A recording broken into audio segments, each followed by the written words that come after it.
Género y representación política de las mujeres en sistema multinivel. Buenos días a todos y todas. Para mí es un placer estar hoy aquí con todos ustedes. Y además para mí es un auditorio de lujo estar con ustedes, que saben muchísimo de lo que yo quiero contarles hoy, de lo que quiero compartir con ustedes, y presentarles los resultados de una investigación que comenzamos hace ya 8 meses con mi colega y buena compañera de camino, Mariana Caminotti, del Centro de Estudios Federales y Electorales de la Universidad Nacional de San Martín, de Argentina, quien en horas estará aquí con nosotros acompañándonos también. Y para esta ocasión pensamos, a sugerencia del Instituto Electoral del Estado de Zacatecas, que estaría bueno pensar sobre el federalismo electoral, cuotas de género y representación política de las mujeres en sistemas multinivel. Los que me conocen saben que estoy iniciando una nueva línea de investigación y estoy muy orgullosa y espero estar a la altura de las circunstancias. Mi intervención está estructurada en 5 puntos, sobre los cuales quiero inicialmente contarles. Estos 5 puntos articulan mi intervención. Inicio presentándoles el problema de investigación. El problema de investigación tiene que ver con por qué unas legislaturas con ley de cuotas tienen más representación que otras que también tienen ley de cuotas.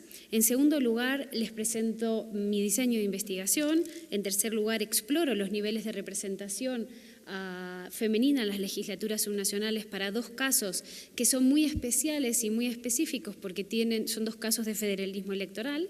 En América Latina tenemos 3 países federales, pero solo 2 tienen la capacidad de federalismo electoral, es decir, que cada estado o unidad subnacional tiene la capacidad de crear sus propias reglas de juego. El tercero es Brasil y por tanto no tiene esta capacidad porque todo el sistema brasileño, todos los estados están reglados por la misma ley electoral, por tanto seleccionamos 2 de estos países que tienen federalismo electoral, como son Argentina y México, para ver cuáles son los niveles de representación femenina en las unidades subnacionales, en las legislaturas subnacionales, en estos 2 casos. Luego exploramos diferentes explicaciones y vemos en qué medida podemos encontrar la explicación que nos ayude a entender por qué en unas condiciones iguales los resultados son distintos. Y finalmente presentarles los hallazgos que hemos encontrado en nuestra investigación, que por el momento son bastante preliminares, porque como les decía, llevamos solo 8 meses trabajando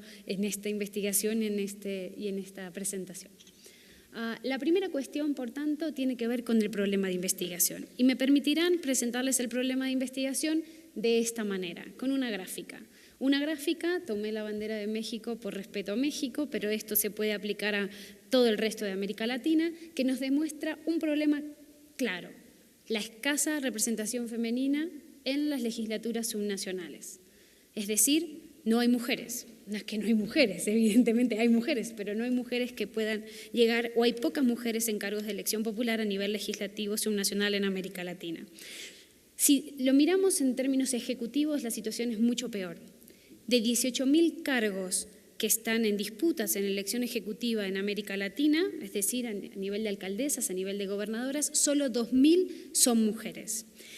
Si miramos a nivel de los legislativos subnacionales mexicanos, encontramos que un poco más de 20% de los cargos que están en disputas para diputados a nivel subnacional, a nivel local, solo el 20% de esos cargos están ocupados por mujeres. Bueno, la situación en América Latina tampoco es muchísimo mejor. Venezuela el 35%, Argentina el 30% de todos los cargos subnacionales que están en disputa son ejercidos por mujeres. Estos son datos de PNUD Genera, que es un proyecto de PNUD para estudiar y encontrar claves para mejorar la representación femenina y la participación política de la mujer. Frente a esta escasa representación femenina, nos encontramos con 2 cuestiones. Primero, ¿por qué hay tan pocas mujeres? O segundo, ¿por qué en aquellas situaciones en donde se han desarrollado diseños institucionales para mejorar este problema, que son muchos ya en América Latina, los resultados de esos diseños institucionales, siendo muchas veces diseños institucionales similares, encuentran resultados muy diferentes entre sí? Por tanto, ¿qué es lo que pasa con esos diseños institucionales que tienen resultados diferentes? Aún no sabemos, todavía la literatura no sabe cuál es la llave, cuál es la espada de He-Man, de Grayskull, ¿no? Esa que nos va a dar todas las respuestas. Se han ensayado muchísimas explicaciones que tienen que ver con la cultura política, explicaciones que tienen que ver con cuestiones políticas estratégicas de las organizaciones de partidos, las cuestiones que tienen que ver con la creencia, como me decían en Panamá, que las mujeres no son capaces, por eso no se las puede elegir para representar a otros.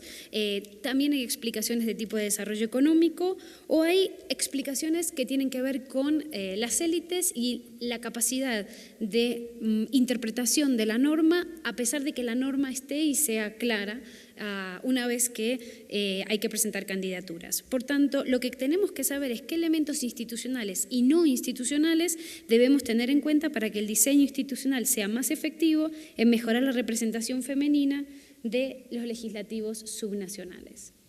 Por tanto, pasamos a la segunda cuestión, que tiene que ver con el diseño de investigación. Y lo que hemos hecho es plantearnos una investigación que tiene 3 ejes.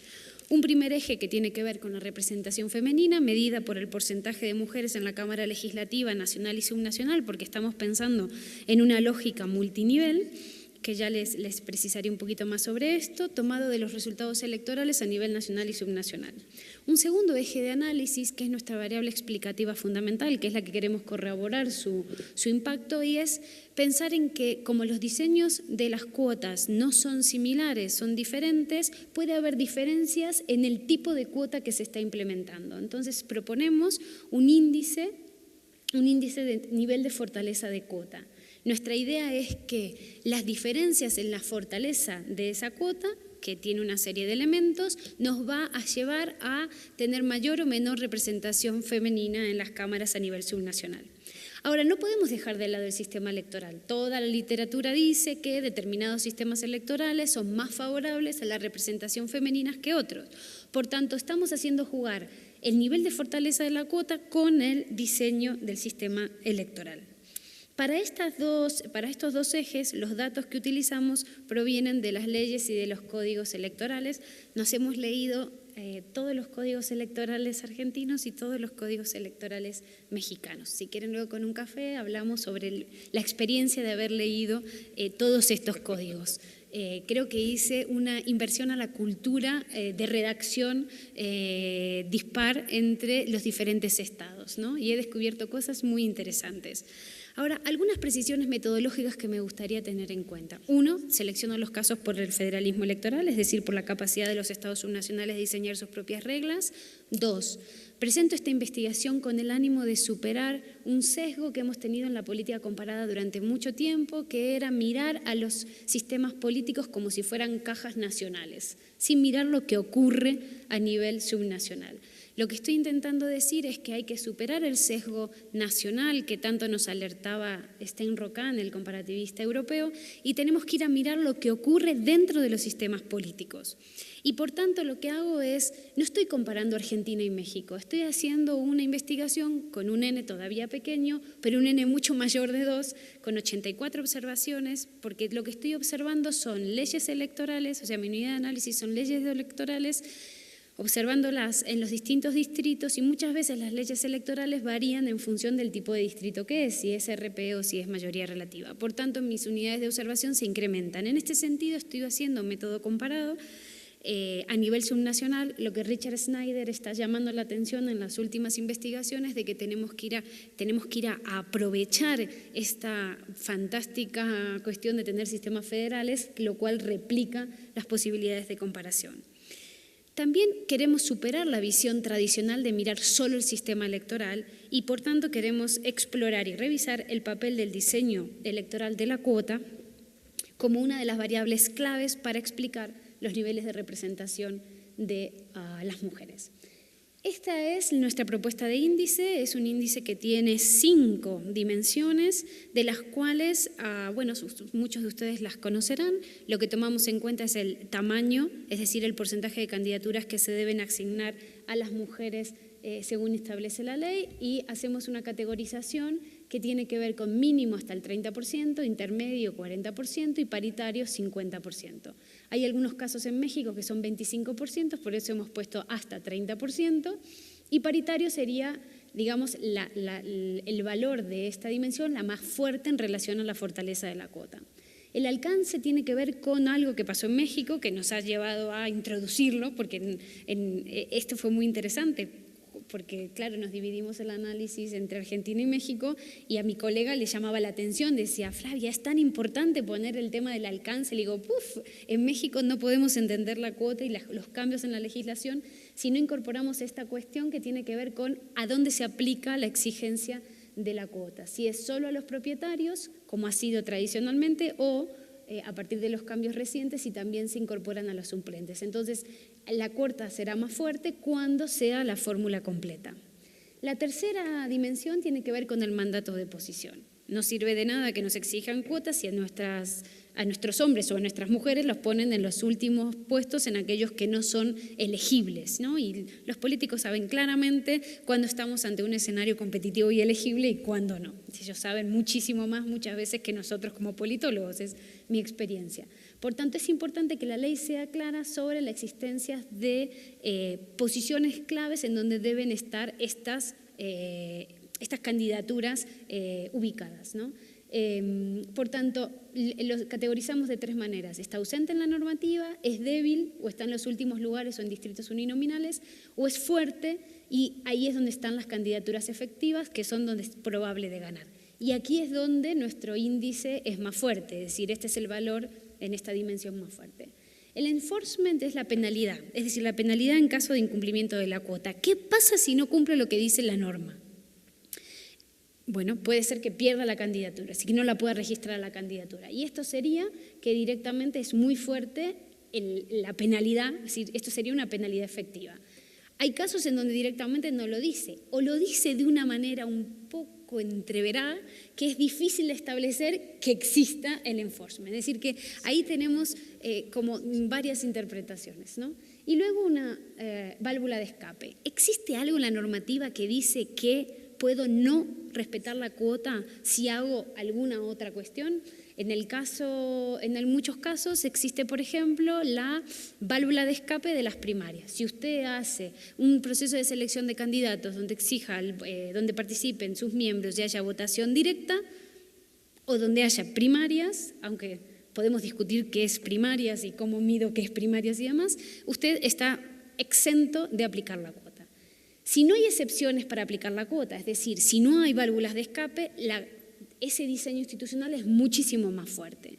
Este índice va de 1 a 5 y entonces lo que hemos hecho es revisar todos los códigos electorales, toda la normativa electoral, armamos una gran base de datos que por supuesto estará disponible para todos ustedes apenas cerremos esta fase de la investigación para que puedan confirmar, ayudarnos a revisar, porque bueno, siempre esto va cambiando y era muy interesante ver mi email durante esos últimos meses y semanas de todos mis colegas y amigos mexicanos. Flavia, fíjate qué tal caso salió en tal estado, te lo han cambiado, entonces venga a revisar qué era lo que estaba pasando. Y como esto está en constante movimiento, la base de datos también está en constante movimiento.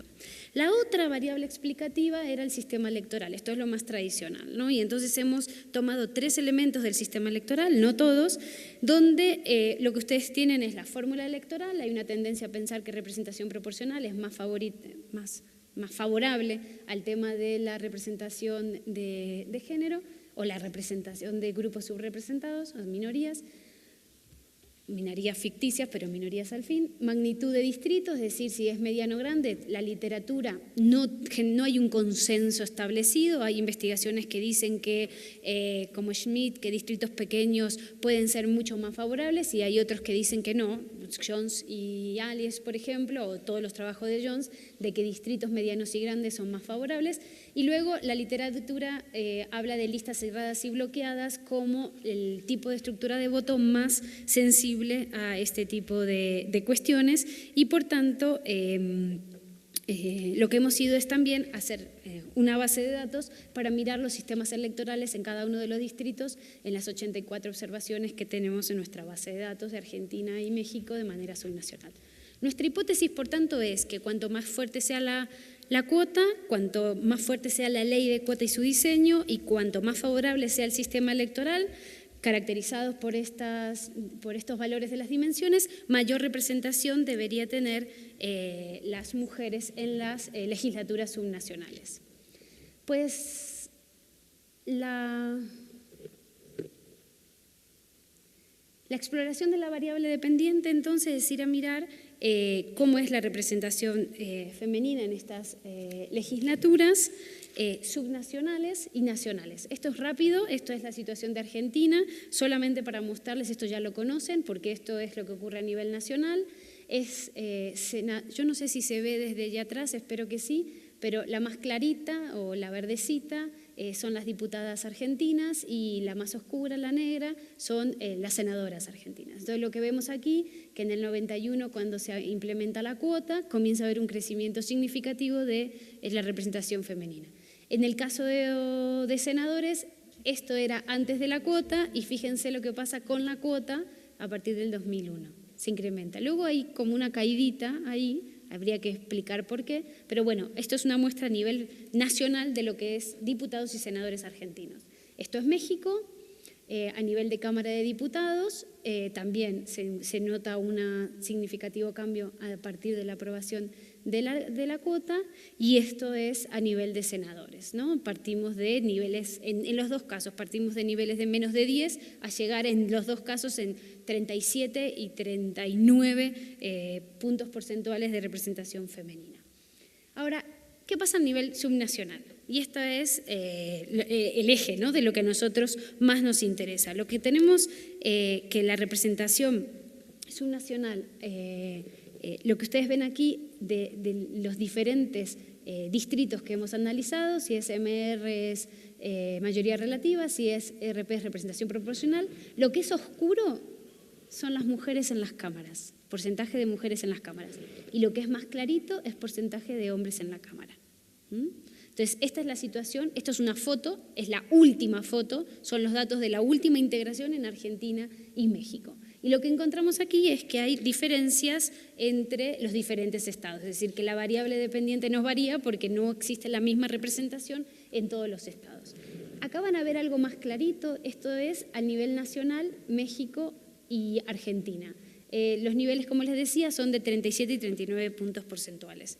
Ahora, si ustedes ven aquí, lo que encontramos en Argentina a nivel subnacional es que las leyes de cuotas se implementaron en la década de los 90 fundamentalmente, y que existió, y por esto la lógica va multinivel, lo que se llama el efecto arrastre. El nivel nacional toma una norma y, aunque no están obligados los estados a implementar la norma que dice a nivel nacional, hay como un efecto arrastre que hace que las legislaturas subnacionales adopten esta ley de cuotas. Evidentemente no en todos los casos en el mismo momento, fíjense que hay casos como Entre Ríos, que es como muy reciente la implementación de la cuota, pero vamos a tener casos como, bueno, este es el Diputados Nacional, Argentina, Chaco, Chubut, Misiones, Santa Cruz o Santa Fe diputados, que desde el inicio del cambio institucional van a generar ese cambio. Y los niveles de cambio en la representación de las mujeres fueron también bastante significativas. Van de 5 puntos porcentuales antes de la aplicación de la cuota, o de 8 puntos porcentuales, o 9 o 4 puntos porcentuales de mujeres en las cámaras, y aplicada la cuota, 31, 33, 24, es decir, son las situaciones para 2011. Es decir, que aquí encontraríamos que la cuota está generando algo. No sabemos si esto solo depende de la cuota, pero sí sabemos que está generando algo. En el caso mexicano esto ya se complica un poquito más. Primero porque no hay una sola ola de reformas, entonces tenemos una primera ola en donde hay, digamos, era una sugerencia que los partidos ocuparan la cuota, luego hay una imposición, y en el año 2002 tenemos la implementación a nivel nacional de la cuota, y ya 2008 es cuando no hay una nueva tamaño de cuota que se obliga, que ya del 40%, primero del 30%, después del 40%. Y lo que tenemos es una cuarta ola de reformas que van a ser resultado, a mi juicio, no de una norma federal, sino de la sentencia del Tribunal Electoral del Poder Judicial de la Federación, cuando comienzan a ver ya, miren, a partir de de más recientes, paridad. Es decir, hay como una cuarta ola de estados que van hacia la paridad. Cuando ven los niveles de representación también van a encontrar cosas interesantes. Hay casos como el Senado mexicano, que tenía 6% de mujeres a el nivel federal, y estamos en 34.4 en la última Cámara. O tienes casos como Oaxaca de 7.14 y en la actualidad para 2013 va a ser de 38.10. Es decir, que algo también ha cambiado con patrones diferentes, pero podemos intuir que el diseño institucional está generando algo. Esto es el orden de la comparación de las legislaturas por representación femenina, diferenciando, porque claro, el caso mexicano es distinto al argentino porque tiene múltiples vías, al ser segmentado, de elección de los legisladores. Por tanto, aquí tenemos en clarito las legisladoras por mayoría relativa y en oscuro las legisladoras que integran la Cámara por mayoría, por representación proporcional. ¿Cuáles son las explicaciones de este gran ensalada rusa que tenemos, o ensalada de frutas si quieren, tan diferente y tan diferenciado? Lo cual es una riqueza, porque la otra lectura es, gracias a que tenemos federalismo electoral, podemos tener esta gran variación y no tenemos un único diseño que nos impone un único resultado. Es decir, que la posibilidad de tener instancias diferenciadas que tomen legislaciones distintas también tiene su rango positivo. Puede haber algunas que vayan mucho más adelantadas que otras y que sirvan de empuje hacia el resto de las otras. ¿Por qué varían entonces los niveles de representación de las mujeres en estados con leyes de cuotas? Y les decía que había diferentes explicaciones en la literatura. Probamos qué pasaba con el nivel de cultura política. Pippa Norris, por ejemplo, utiliza el índice de desarrollo humano para medir el nivel de desarrollo humano y decir si es el desarrollo humano o no el que mejora la representación femenina. Hemos puesto todos los estados, todos los distritos que hemos estudiado de México y Argentina, y lo hemos correlacionado con el porcentaje de legisladoras. Y no encontramos una relación significativa, no hay una asociación entre nivel de desarrollo humano y porcentaje de legisladoras en la Cámara. Buscamos otra explicación. Otros autores dicen, cuanto más años tengas implementada la cuota, se produce un aprendizaje político y, por tanto, más posibilidades de que haya mayor número de legisladoras. Los datos no permiten decir para Argentina y México que haya una asociación entre cantidad de años y representación femenina. La magnitud del distrito, dijimos. Pues bien, entonces en realidad es la magnitud del distrito. Dicen determinados tipos de distritos, sobre todo grandes y medianos, van a generar mayor posibilidades y oportunidades para que haya mayores mujeres. La magnitud de distrito tampoco correlaciona. La correlación es débil, de 0.17, y no es estadísticamente significativa.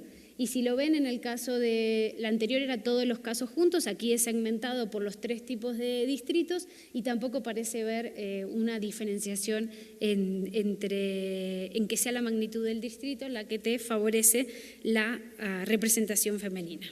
Entonces, ¿qué pasa con el índice de fortaleza de cuota? ¿En qué medida tener diseños más fuertes combinados con determinados sistemas electorales mejora la representación femenina? Bueno, estas son las reglas electorales a partir de las cuales construimos el índice, y lo que encontramos es lo siguiente. Primero, que de todas las 84 unidades de observación que tenemos, se distribuyen más o menos en todos los valores de las dimensiones del índice, pero hay diferencias entre sí. Si se fijan, 20 de 23 distritos de Argentina, que son todos de representación proporcional, utilizan una cuota débil del 30%. Solo 3 tienen paridad, a diferencia de lo que pueden ser ya los casos mexicanos. El 50% de los distritos de RP tienen 40% ya de este momento. Esto es una foto desde este instante, y tenemos que de los distritos de mayoría relativa, en el caso mexicano, la mayor parte ya tiene, los que tienen cuota, digamos, tienen paridad. En el caso del alcance, todos los distritos argentinos exigen fórmula completa para aplicación de la cuota. En el caso mexicano esto todavía está más débil, solo el 70% exige aplicación en las dos partes, en propietarios y suplentes. Y esto es reciente. En algunos casos incluso todavía no se ha puesto en práctica, con lo cual es muy, muy, muy reciente. Con respecto al mandato de posición, en el caso de Argentina, 8 de 23 tienen un mandato muy fuerte. En el caso de México, en RP, el 53% tiene fuerte, y en el caso de... Claro, esto es difícil, ¿no?, de que en mayoría relativas tengas mandato de oposición. Ahora, en el caso de Argentina, el 52% tiene un mandato débil, es decir, que está estipulado de alguna manera, pero no es claro y contundente dónde debe estar cada una aplicada la cuota. Respecto a las penalidades, el 23 de los casos, de los 23 que tienen cuotas, de los 24 estados argentinos, tienen una fuerte penalización si no se aplica la cuota. Se pierde la candidatura, no se puede registrar candidatura. Y no hay, como dirían en mi pueblo, no hay tutía. Es decir, o lo haces de esta manera o lo haces de esta manera.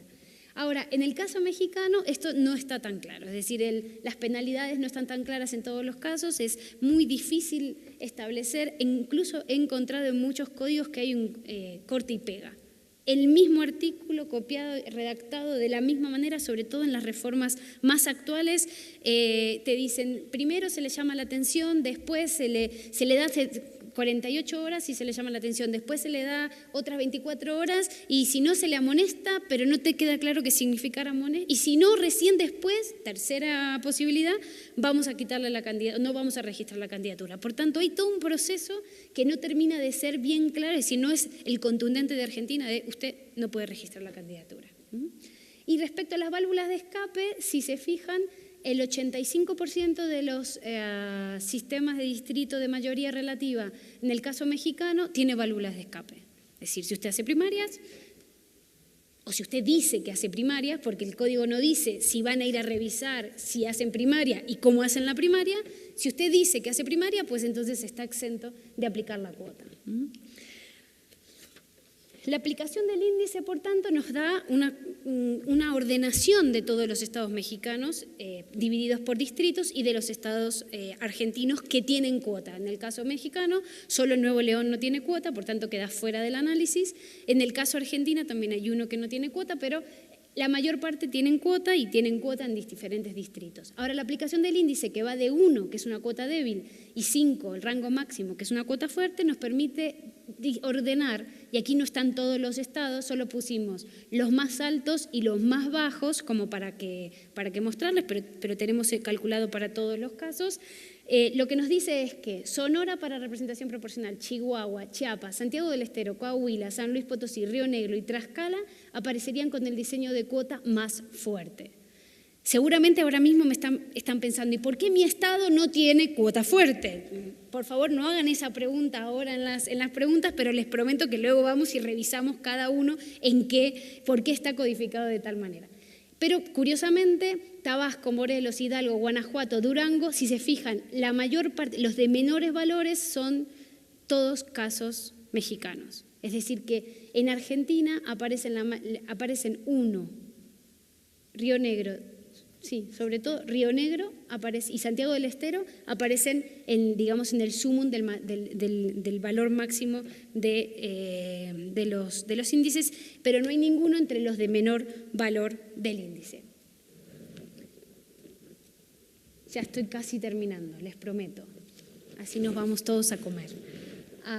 Hallazgos. ¿Hay alguna relación entre el índice de fortaleza de cuota y la representación femenina? Estos son los datos. Lo que dice es que para el caso argentino la correlación es interesante, es importante. Hay una correlación de 0.6256 con una significatividad para el 99% de los casos importante. Es una correlación de Pearson. ¿Qué quiere decir? Que a mayor fortaleza de la cuota, que esto es Argentina, mayor representatividad de las mujeres en las cámaras. Es decir, las provincias argentinas que tienen cuotas más fuertes tienen más representatividad. Para el caso mexicano, que son estas dos líneas, no podemos hacer una asociación tan clara.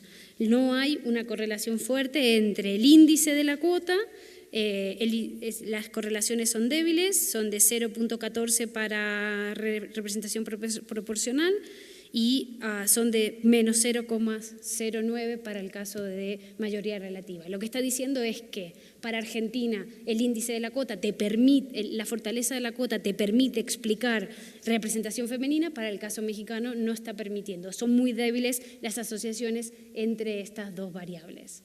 Y entonces aquí lo que hicimos es mostrarles esto para el caso mexicano. Aunque estos son todos los estados ordenados por el punto, el valor en el índice, ¿no? No aparecen todos porque aparecen todos, pero no aparecen todos los nombres. Digo, por si alguien echa en falta alguno, están, pero la gráfica no nos permitía poner los nombres por una cuestión de presentación. Ahora, si el índice correlacionara en el caso mexicano, la idea sería que como estos son los de mayor fortaleza de cuota, acá las líneas negras fueran todas muy largas, porque significaría que cuanto más fuerte es la cuota, mayor cantidad de mujeres en la Cámara. Y lo que muestra esta gráfica, que esta no es así. Las líneas negras son mujeres y las líneas claritas son hombres. Y lo que te está mostrando es que no hay una asociación entre la fortaleza de la cuota y demás. Por tanto, ¿qué más? Es decir, si no es la cuota, ¿dónde encontramos otras explicaciones? Entonces, la cuota funciona para el caso de Argentina, está relacionada con el nivel de representación femenina en las provincias argentinas, mientras que resulta más difícil asociarlas a la representación para los estados mexicanos. Existe una alta variación en el diseño y en los resultados en México, en el diseño de cuota, en el resultado de la combinación de los elementos que integran el diseño y el sistema electoral, en los resultados de la representación y en los espacios de interpretación de la norma. Y esto le debo un agradecimiento público a mi querida colega Pola, que fue quien me llamó la atención sobre este punto. Yo veía eso, pero ella me lo certificó, así que gracias, Pola, que sé que andas por ahí, pero no sé dónde, pero sé que estás por ahí.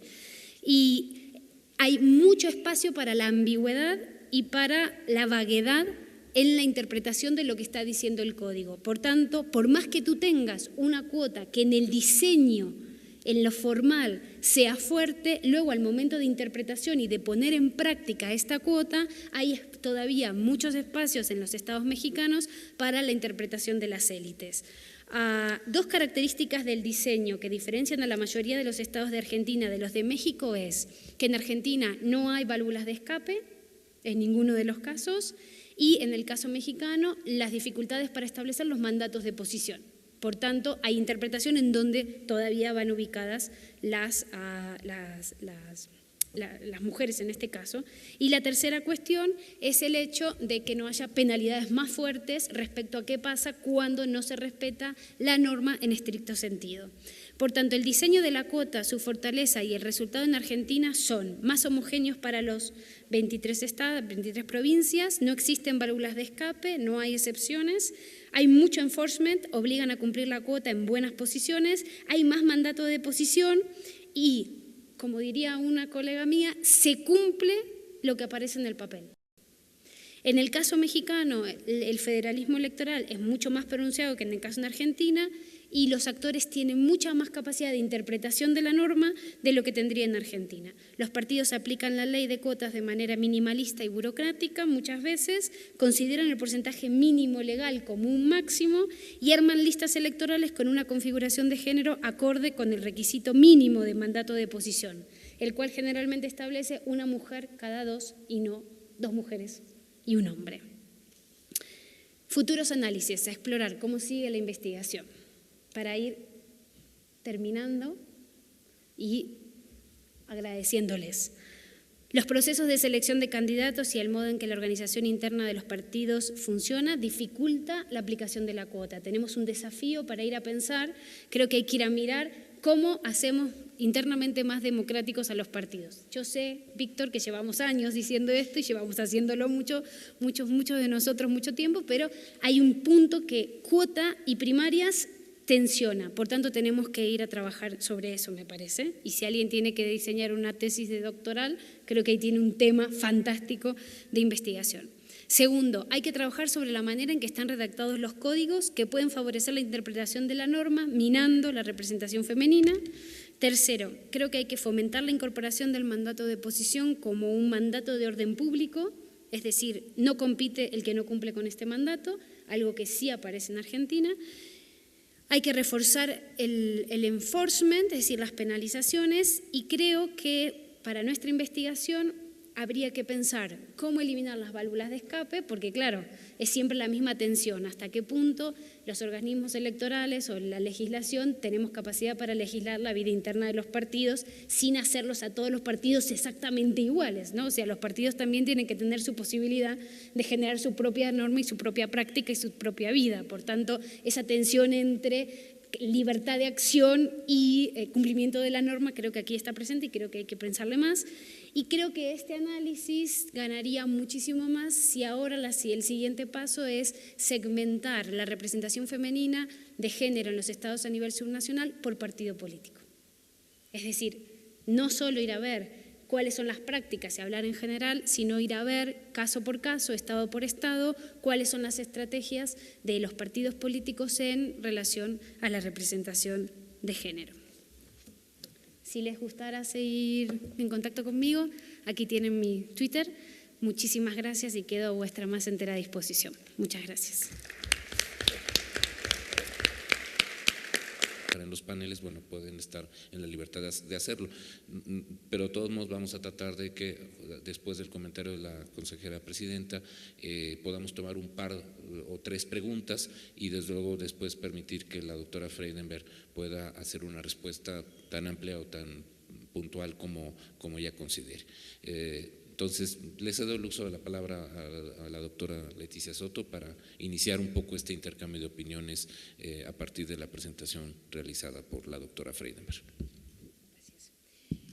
Gracias, Víctor. Yo quisiera comentar a ustedes que efectivamente, como lo ha señalado la doctora Freidenberg, en México, tras la resolución 126-24 del año 2012, advertimos el advenimiento de una nueva etapa en materia de participación política de las mujeres.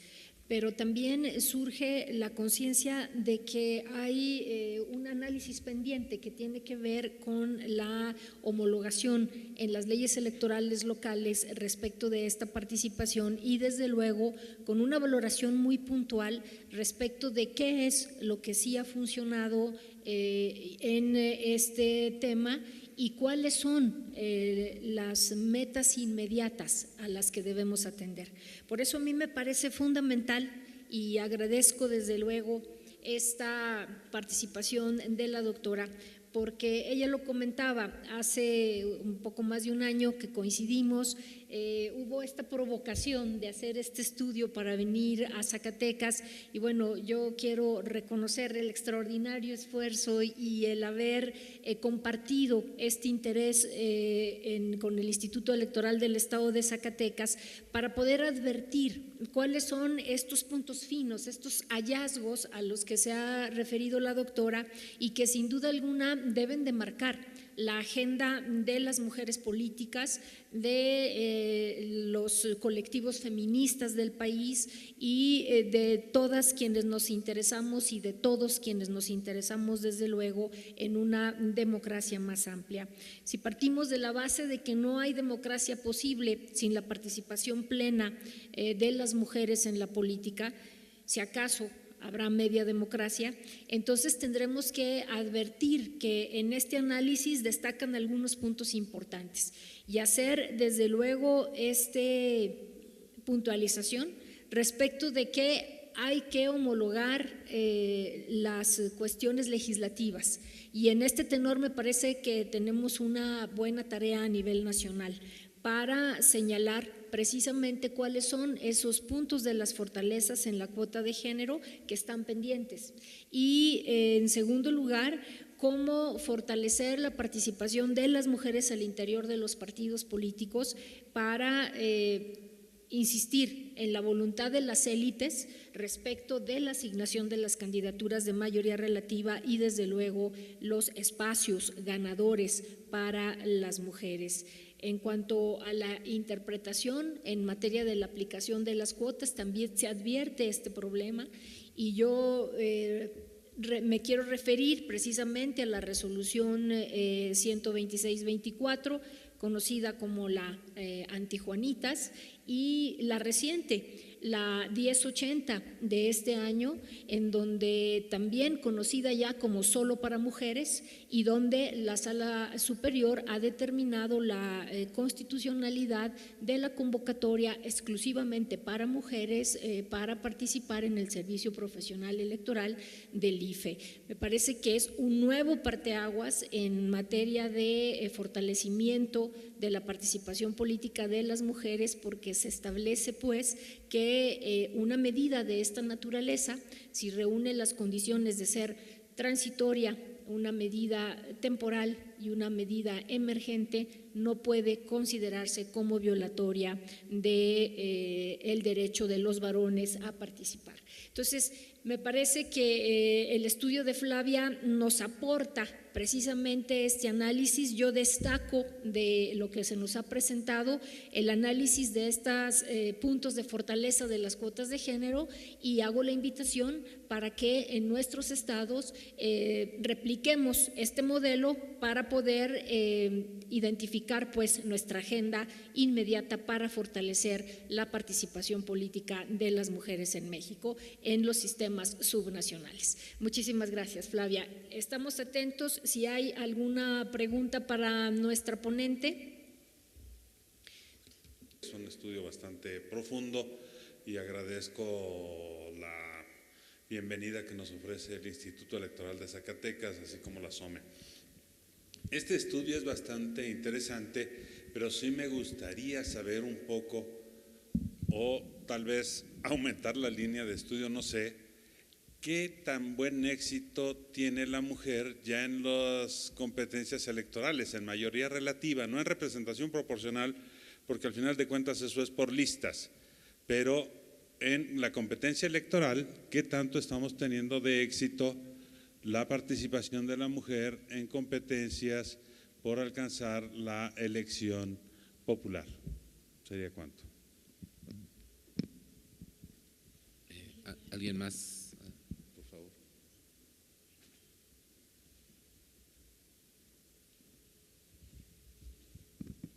Muy buenas tardes. Noemí Argüello Sosa, consejera electoral del Instituto Electoral de Tamaulipas. Felicidades por este análisis que nos acaban de presentar. Muchas gracias por la invitación a este congreso.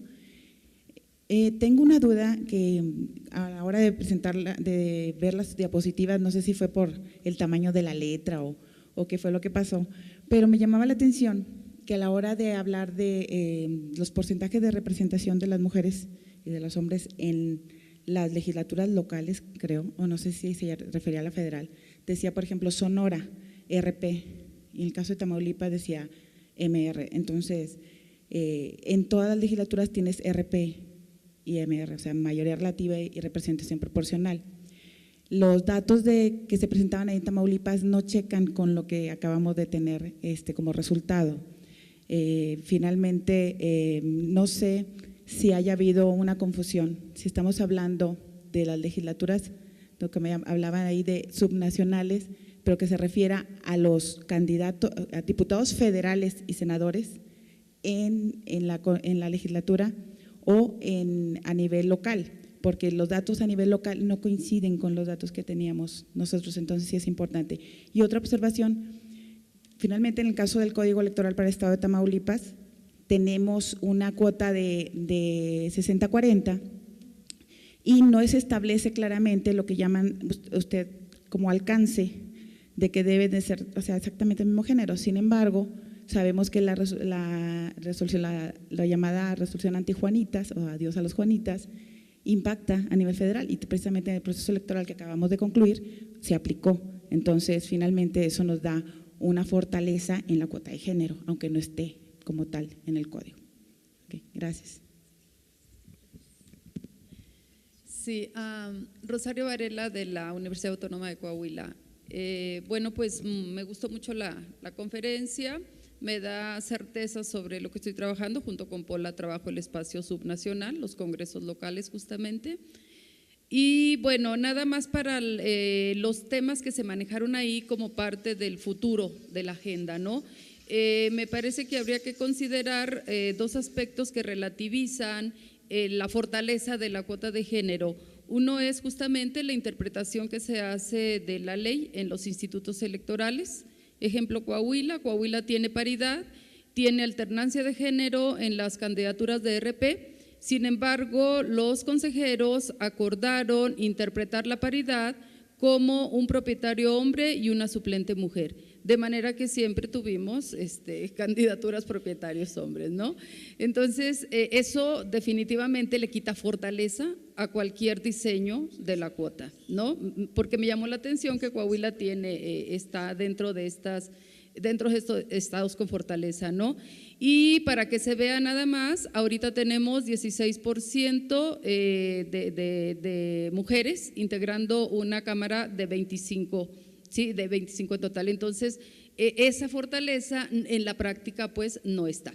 La otra situación que me parece que también se tendría que tomar en cuenta y que de hecho ya lo mencionó Flavia, es la cuestión de los partidos. Es decir, en el seguimiento que yo he hecho, encuentro que los picos de mayor participación en algunos estados, más que ver con la cuota de género o con su diseño, se relaciona con la alternancia en el poder. Es decir, en el caso de México tenemos una larga historia predominante del PRI, que también relativiza el efecto de la fortaleza de la cuota de género, ¿sí? No es casualidad que la sentencia 12624 del tribunal al que más haya afectado haya sido justamente al PRI, porque era el que menos candidaturas de mujeres tenía. Entonces, ahí pues sí habría que esa correlación pues con el partido predominante, con la alternancia que se da en los estados, para ver cómo se está relacionando con la mayor presencia de mujeres en los congresos. Gracias. Antes de las cuotas, antes del 2000 hicimos el ejercicio en determinado momento y la participación no a nivel subnacional, sino a nivel de puestos más grandes, de las mujeres era mucho más alta en México que en Argentina. Es decir, en México ya llevábamos 5 o 6 gobernadoras, no sé cuántas presidentas de partido, cuando en Argentina había habido una vicegobernadora y ninguna presidenta de partido. Esta línea de base diferencial no tiene que ver con estos resultados donde la aplicación de una norma es mucho más contundente en Argentina que en México, donde ya había mayor participación. Gracias. Por allá una última pregunta. Allá está, adelante. Luis Eduardo Medina. A ver, un par de cuestiones que son más de metodología. Justo el cambio en la 12624 implicó que quitó la excepción.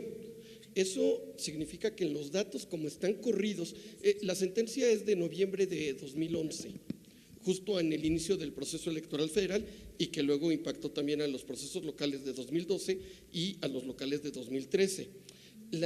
Por los datos, o sea, ahí habría que parametrizar distinto antes de la 12624 y después de la 12624, porque lo que hizo, más allá de la sustitución y de la alternancia, lo que significó fue quitar la excepción que existía en mayoría relativa. Yo no sé si hoy podamos sostener que hacer esa distinción. En estricto sentido, se tendría que aplicar, y que es la interpretación del tribunal, a todos los cargos. Y eso va también al otro asunto de precisión cuando hablabas del asunto de los segmentos de 3. A ver, el planteamiento es que son segmentos efectivamente de 3 que pueden empezar indistintamente por hombre o por mujer. O sea, no hay una predeterminación en la segmentación. Me preocupa un poco lo que nos acaban de decir de Tamaulipas, pero el asunto, revisando el caso, es que no hubo impugnaciones. O sea, ya hay el tema de la agenda pendiente con los partidos políticos, porque si se hizo la interpretación que nos comenta la consejera del caso tamaulipeco, el gran problema es que quien tendría que haberlo llevado a la impugnación eran militantes del partido político. Si esa parte no se da, difícilmente se va a poder ampliar el otro espectro. Gracias. Sí. Bien, Flavia. Bueno, muchísimas gracias, pero yo con esto gano muchísimo, porque lo mejor que le puede pasar a uno es estar aquí presentando sus resultados y que le generen reacciones y que luego ustedes nos digan dónde mejorar y dónde ajustar, porque es un trabajo en curso, ¿no? Gracias, Luis, por tu sugerencia. La próxima fase la voy a incorporar y lo voy a diferenciar para ver en los resultados de las últimas elecciones. Salía en la base de datos esto, salía el impacto de la sentencia y se registró en la base de datos. Yo creo que igualmente voy a necesitar segmentar mejor todos los estados en cada una de las olas de las reformas y los resultados en cada una de las olas en una gráfica distinta a la que presenté para que se note muchísimo mejor. A Noemí, consejera Noemí, ¿sí? Son estados subnacionales, son elecciones subnacionales, son elecciones a los congresos estatales, no son los de diputados federales. Los datos que yo tengo para Tamaulipas son 60-40, efectivamente lo que usted acaba de indicar, y el nivel de representación actual de 37.50.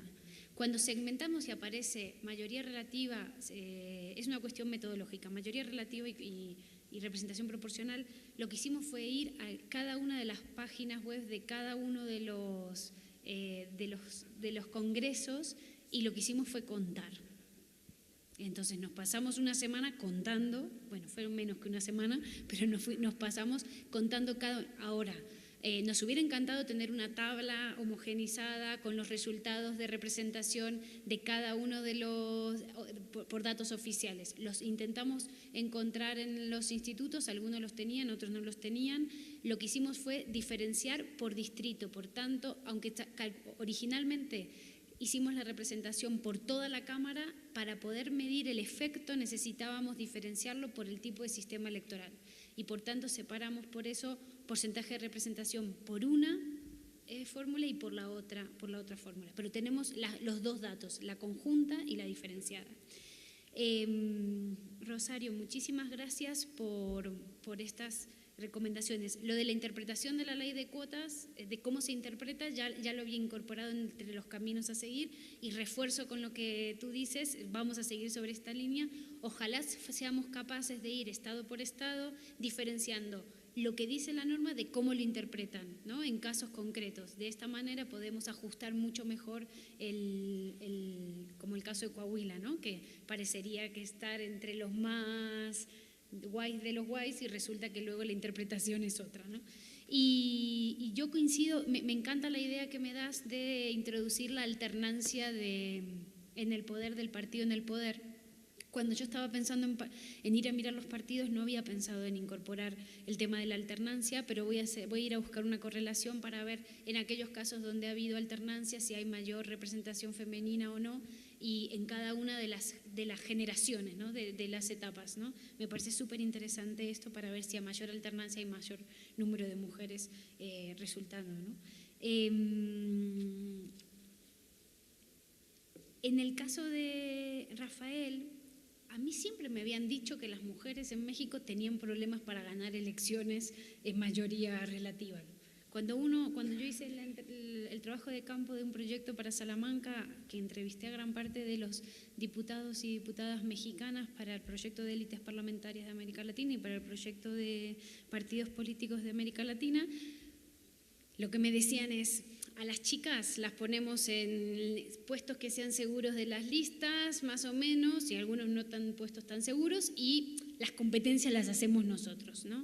Entonces yo siempre me había quedado con la idea de que mayoría relativa penalizaba, es decir, que mujeres y hombres no votaban mujeres, ¿no? Esa era la idea que yo tenía como una presunción a partir de las entrevistas que había hecho a los políticos mexicanos de los tres partidos, ¿eh? No había diferencia en ese sentido. Los datos están diciendo que ir por representación proporcional parecería tener mejores resultados en términos de representación, pero no terminan de decir que la mayoría relativa, así que mujeres no ganan en mayoría relativa. Es decir, esta presunción que había en la política cotidiana, los datos no me lo permiten todavía certificar de manera tajante.